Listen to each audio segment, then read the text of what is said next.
Jamie Green. I call Jamie Green to be followed by Claire Adamson. Presiding Officer, as my party's former spokesperson on education, I really do understand how challenging the last 18 months have been for everyone in education.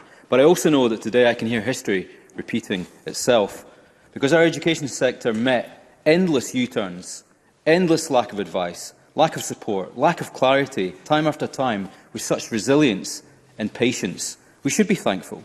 But the government's position today is utterly bizarre, because the rosy picture that they're painting bears no resemblance to the reality of what many staff and pupils have actually faced over the last 18 months.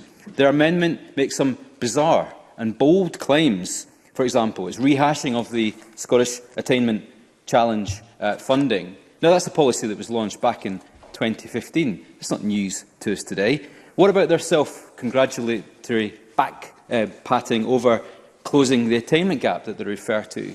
Well, that's just bizarre, because we know that progress was not being made long before the pandemic, and I'll come on to that in a second. And worse, and it is worse, is the woolly commitment to this year's exam diet going ahead, because they use the words "only if it is safe to do so." Well, Cabinet Secretary, what does that actually mean? Don't tell us, tell the teachers, tell the young people themselves, because nobody actually knows, and I'm happy to give way. Cabinet Secretary.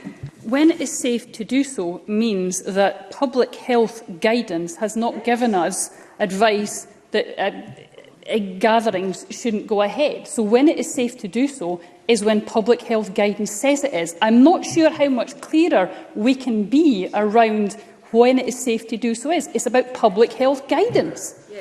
Jamie Green. Explain to us why in a few short weeks there will be 67,000 people at Murrayfield Stadium watching the rugby, but we can't get 100 people in a sports hall sitting in an exam in a well-ventilated room. Explain that to young people, because it makes absolutely no conceivable sense, and the logic behind that argument makes no sense either. Why is the First Minister relaxing restrictions on COVID week after week, which we support and we called for, yet we cannot make a firm commitment around exams? Let's look at the barriers to exams. Let's address them one by one. What is the problem? Is it place?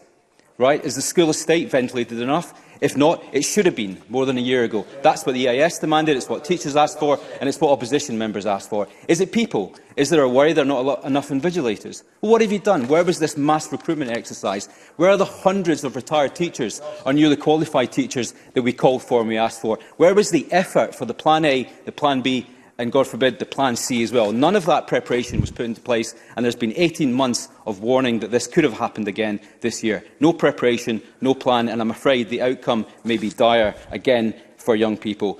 How can you set up criminal courts and cinemas, but you can't find somewhere to hold an exam for 100 people? It makes absolutely no sense, Cabinet Secretary. Here's my biggest worry, though, in today's debate.